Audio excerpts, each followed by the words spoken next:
इसके ऊपर हम रखेंगे इस तरीके से रोटी, नॉर्मल रोटी की तरह रोटी बनाएंगे। उसके बाद पराठे को महफूज कर सकते हैं। और आगे नेक्स्ट जैसे रमज़ान आ रहा है तो ये बहुत ही बेहतरीन चीज़ है आपके लिए बनाएं। मैं मज़ीद आपको बताऊंगी कि आलू वाले, कीमे वाले, सब्जी वाले पराठे हम किस तरीके से बना के तो महफूज कर सकते हैं। अस्सलाम वालेकुम नाज़रीन, एक नई वीडियो में खुश आमदीद। आज की वीडियो में आपको बताऊंगी कि आप घर में फ्रोज़न पराठे किस तरीके से बना सकते हैं। तो इसके लिए हमने लिया है 1 कप के करीब मैदा। 1 कप मैदा लेंगे और इसके अंदर जो जिस चीज़ का इस्तेमाल करेंगे वो है गंदम का आटा।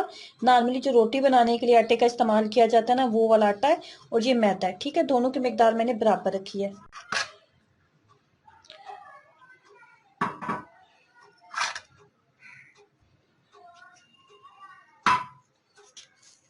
उसके बाद इसके अंदर जाएगा नमक।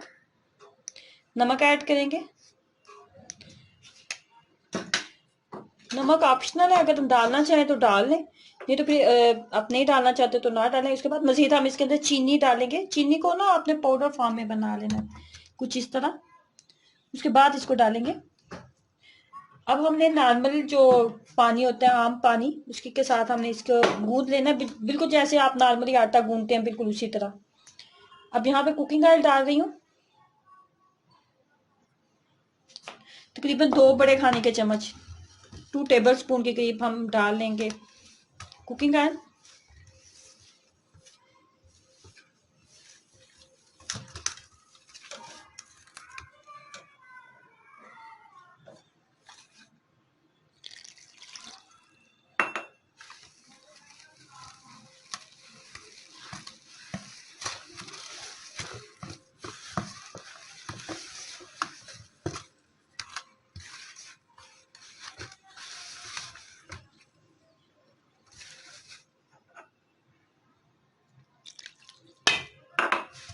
नॉर्मल घर में जैसे आप आटा गूंदते हैं, बिल्कुल उसी तरीके से हम इस डो को तैयार कर लेंगे। आटा फाइनली हमने गूंद लिया।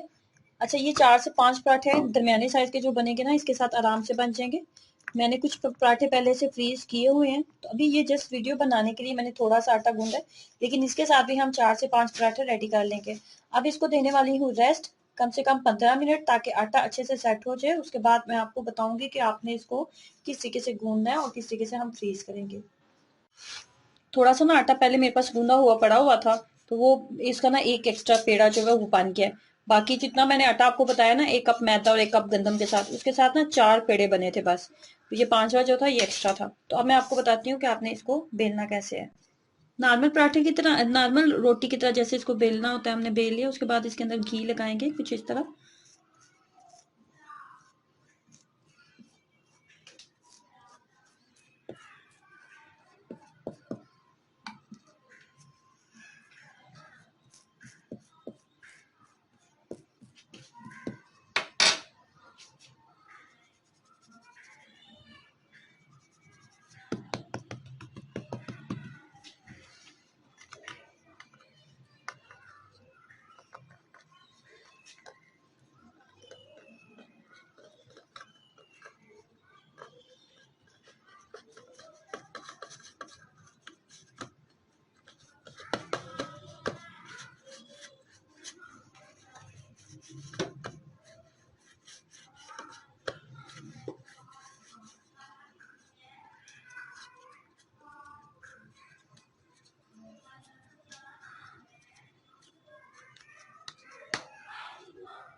ये देखिए जी, पेड़े हमने सारे बना लिए थे। उसके बाद एक जो है ना, ये हमने बना भी लिए।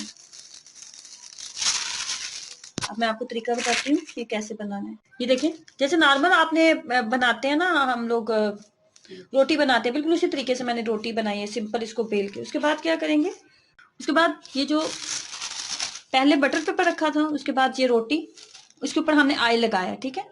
ऑयल लगाने के बाद अगेन हम इसको रखेंगे इसके ऊपर इस तरह।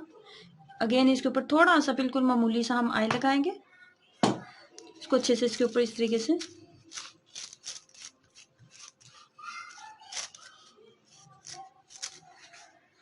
अगेन इसके ऊपर इस तरीके से बटर पेपर रख देंगे। 2 रखने हो गए, इसे काट लेते हैं।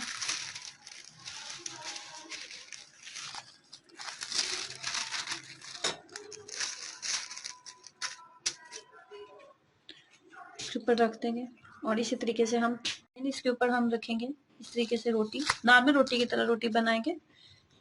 उसके बाद इसके ऊपर थोड़ा सा कुकिंग ऑयल लगाएंगे। अगेन हम बटर पेपर रख लेंगे।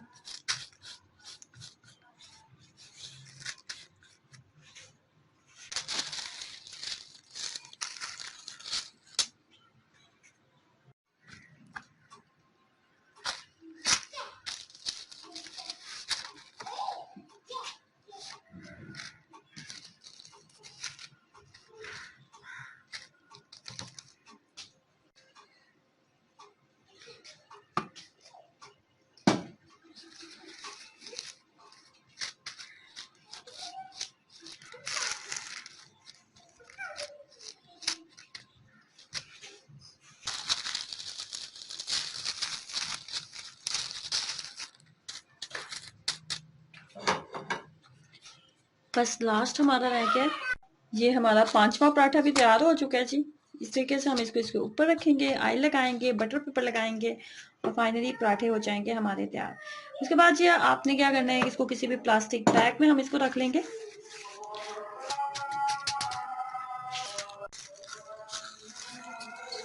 ये देखिए कोई भी दूसरे के साथ नहीं चिपका, बहुत जबरदस्त ये बन चुके हैं। इसी तरीके से आप 30-40 पराठे भी जो है वो सेव कर सकते हैं बना के। देखिए फ्रीज हुए पराठे हैं, ये वो है, ये नीचे वाला भी, ये देखिए फ्रीज हुए पराठे।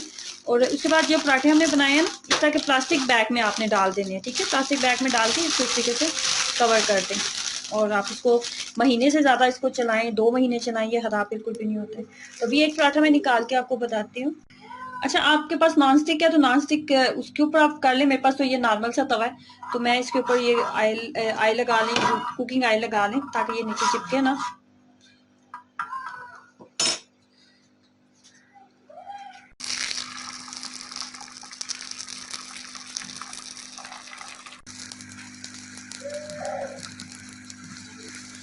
ये देख जैसे जैसे इसको हीट लग रही है ना, ये नॉर्मल टेम्परेचर में आ गया। अच्छा इसमें ना एक बात का ख्याल रखना है कि आंच को आपने बहुत ज़्यादा हाई नहीं रखना। आंच को आपने ना मीडियम भी नहीं होनी चाहिए और ना ही बहुत ज़्यादा आपकी जो है वो कम होनी चाहिए। बस मीडियम और लो के दरमियान में आप इसको रख लें, क्योंकि ये फ्रीज हुआ पराठा होता है ना, तो अंदर तक कुक होने के लिए ज़रूरी है। कुक होने के लिए ज़रूरी है कि इसको जो है आप मध्यम आंच के ऊपर ही पकाएं। आंच में आपको बता देती हूँ, ये देखो ना बहुत ज़्यादा हाई ना बहुत ज़्यादा लो। फाइनली ये देखिए जी पराठा तैयार हो गया। अच्छा मैं आपको बता दूं कि इसके अंदर ये जो जब मैंने डो बनाई थी ना, तो इसके अंदर मैंने मैदा ऐड नहीं किया था, ठीक है। ये सिर्फ गंदम के आटे की बनी हुई डो है, इसलिए पराठा जो है ना आपको इसके वो बल भी सही से नजर नहीं आ रहे और ये आपको थोड़ा ना वो सांवला सांवला गंदमी गंदमी लग रहा है। तो ये पराठा जो है ना, इसके अंदर हमने मैदे का इस्तेमाल नहीं किया था। अगर आप चाहते हैं ना कि आपका पराठा क्रिस्पी बने तो आप मैदे का इस्तेमाल करें। तो इस तरीके से आप जो है पराठे को महफूज कर सकते हैं। और आगे नेक्स्ट जैसे रमज़ान आ रहा है तो ये बहुत ही बेहतरीन चीज़ है आपके लिए बनाए। मैं मज़ीद आपको बताऊंगी कि आलू वाले, कीमे वाले, सब्जी वाले पराठे हम किस तरीके से बना के तो महफूज कर सकते हैं। तो ट्राई कीजिएगा, अपना एक्सपीरियंस जरूर शेयर करें। अल्लाह हाफिज़।